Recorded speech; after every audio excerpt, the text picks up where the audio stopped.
Olá, gente, tudo bem com vocês? Hoje eu quero conversar com vocês a respeito do Salmo 119. Mas fica tranquilo que eu não vou falar do Salmo inteiro. É um salmo bem longo, na verdade é o capítulo mais longo da Bíblia inteira. E eu escolhi só 3 versículos que eu acredito que de alguma maneira resumem o ensino deste salmo. E é um dos meus salmos favoritos, acho que é o meu salmo favorito, porque o assunto deste salmo é a própria Bíblia, são as Escrituras Sagradas. É um salmo inteiro dedicado a exaltar a beleza, a profundidade das Escrituras e dos seus ensinos para a nossa vida.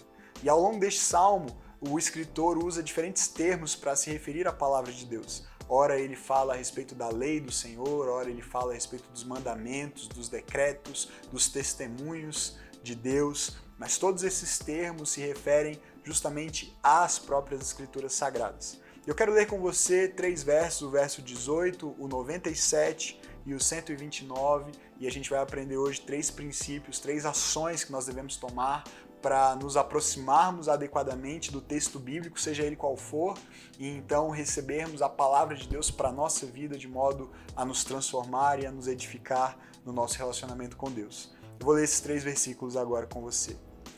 Abre meus olhos para que eu veja as maravilhas da tua lei. Como eu amo a tua lei, medito nela o dia inteiro. Os teus testemunhos são maravilhosos, por isso lhes obedeço.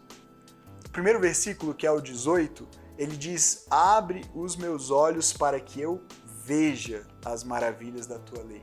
É uma oração e o salmista está pedindo a Deus, e a gente sabe, olhando para o todo das Escrituras, que o Espírito Santo tem esse papel na nossa vida, ele ilumina a nossa mente para nós compreendermos o sentido das Escrituras, e aqui o salmista está orando a Deus justamente nesse sentido: Senhor, abre os meus olhos, porque eu sei que a tua lei contém maravilhas para mim, e eu quero contemplar essas maravilhas, mas eu preciso da tua ajuda para entender, para enxergar. Então abre os meus olhos para que eu veja. A primeira ação que nós devemos ter quando nos aproximamos do texto bíblico é orar a Deus, pedindo justamente isso: Senhor, abre os meus olhos para que eu veja. Esse verbo ver, no sentido de contemplar as maravilhas da lei de Deus, é chave aqui. E nós precisamos fazer essa mesma oração sempre que nos aproximamos de qualquer passagem das Escrituras, pedindo ao Espírito Santo que ilumine a nossa mente e abra os nossos olhos, os olhos do nosso coração, para que nós possamos ver então as maravilhas contidas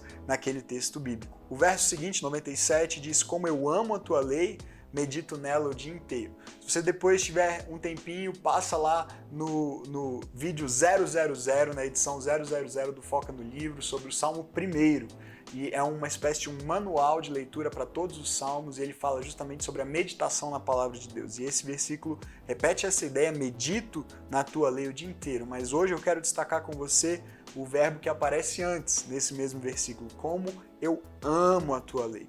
Depois que os meus olhos são abertos e eu vejo as maravilhas que a lei de Deus contém, como o versículo 18 nos convida a fazer, eu passo a amar essa lei. Porque ela é tão maravilhosa, ela é tão incrível, a palavra de Deus é tão rica e nos convida a uma vida tão plena e abundante que não há outro caminho a não ser me apaixonar por ela. Eu amo a lei de Deus e por isso eu medito nela o dia inteiro. Por fim, o verso 129 diz: os teus testemunhos são maravilhosos. De novo, essa ideia que aparece no verso 18, a tua lei é maravilhosa, ela contém maravilhas. Agora, os teus testemunhos, tuas palavras são maravilhosas, por isso lhes obedeço. E aqui é a chave, no verso 129, desse processo. Depois de ver, depois de amar, eu passo a obedecer. A Bíblia, as Escrituras Sagradas, elas não são apenas algo destinado a nos inspirar, mas elas contêm princípios de vida aos quais nós devemos obedecer. Se nós amamos a palavra de Deus, nós, consequentemente, a obedecemos. Muitas pessoas gostam de ser encorajadas por versículos, por promessas da palavra de Deus, mas nem sempre gostam de dedicar-lhe obediência. E Jesus, lá em João, no capítulo 14, ele disse que aquele que tem os seus mandamentos e os guarda, esse é aquele que o ama de fato. Ou seja, se nós queremos amar a Jesus, amar a Deus, nós precisamos conhecer os mandamentos, ter os olhos abertos para enxergá-los, nós, consequentemente, os amaremos, porque contemplaremos como eles são maravilhosos, mas precisamos dar esse terceiro passo, que é o passo da obediência. E quando nós andamos em obediência à palavra de Deus e aos mandamentos de Deus, a nossa vida é transformada. Então eu quero te convidar a ver, a amar e a obedecer as maravilhas contidas na palavra de Deus para a sua vida, para a minha vida, e assim descobrirmos nas páginas das Escrituras o Deus que se revela a nós por meio dessas Escrituras e na pessoa do seu Filho Jesus Cristo, que é o centro da revelação de Deus na Bíblia. Deus abençoe a sua vida.